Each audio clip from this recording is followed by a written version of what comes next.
guys, today I am going to review a very well loved book, and all the lovers of the book will probably not like me. Yes, I am reviewing A Coat of Thorns, A Coat of Thorns and Roses by Sarah J. Maas. Ekotar, as it is lovingly called by its fans, has a huge following, and I'm afraid I'm not going to be one of those mad fans. Oh no. Oh no. I'm afraid I may not even read the next books in the series because I am so not happy with this. It is very difficult for me to remember now any highly recommended YA author whom I have read and not regretted. Maybe John Green, I don't know. I don't want to read YA anymore, guys. Why did I pick up, you ask? Well, I will be honest, it was being talked about a lot, and the last book of this series is coming out, I think, in January. So I was intrigued, and curiosity killed the cat. So yeah, my book is marked at various points by many post-its because I'm like that. I'm a very thorough reader.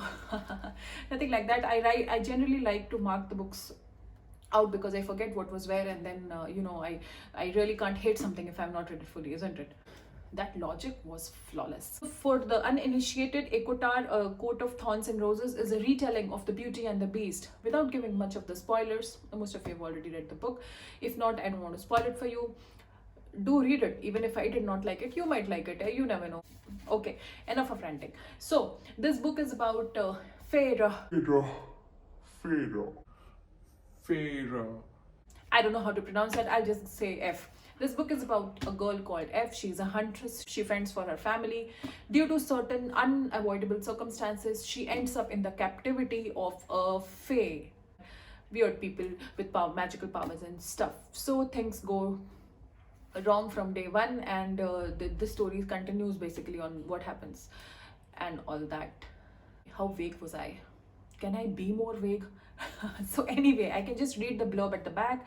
She thinks nothing of slaughtering a wolf to capture its prey, but like all mortals, she fears what lingers mercilessly beyond the forest, and she will learn that taking the life of a magical creature comes at a high price. So the high price being her heart and love. Oh my god, I am so cynical.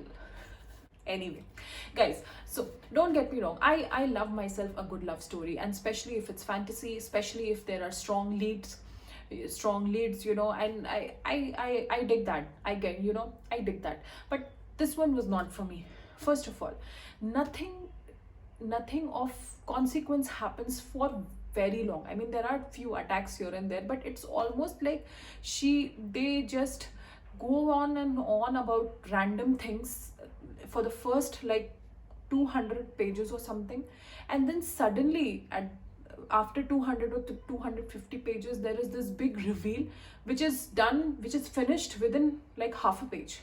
So here I am reading about reading about gardens, reading about swimming under the starlight, and then reading about dancing, and then wine and music and this festival and that, and then nothing is happening. I mean, it just goes on and on like that.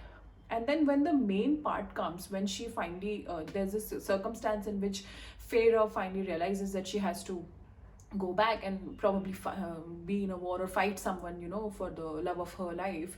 I mean, she just goes back. In 1 or 2 pages, the whole history of the universe is explained to you, and you're supposed to like digest all that immediately, and then just she sets on the journey and bam, she reaches there. I'm like, what the hell just happened? No, give me more. I need more importance. I need more razzmatazz to the soul of the story, to the history of the story, to the background, in explaining things that you can't just like gloss over that part and then just be like, okay, that's it. Yeah, that was a good rant. Anyway, guys, to be serious, I liked the ending part of it.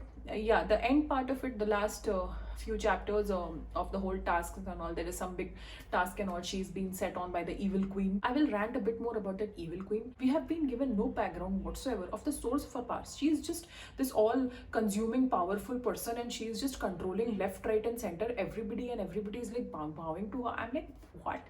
Yeah, there is no context at all. Maybe it is there in the next few books, but I don't know if I will find that out.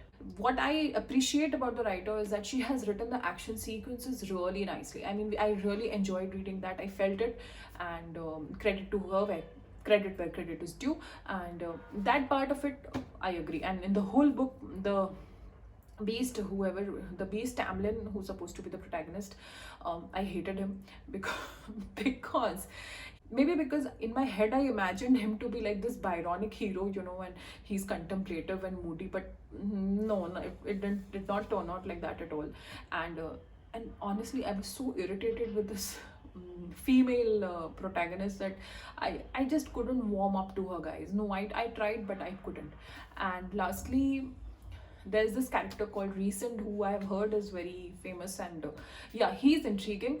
Because of only him, I might venture into reading the next books in the series, but I don't know. I'm very moody that ways. I mean, once put off, I'm like, okay, I have much better books to read than continue and finish it. But in order to hate the series in its entirety, maybe I will contemplate finishing that as well.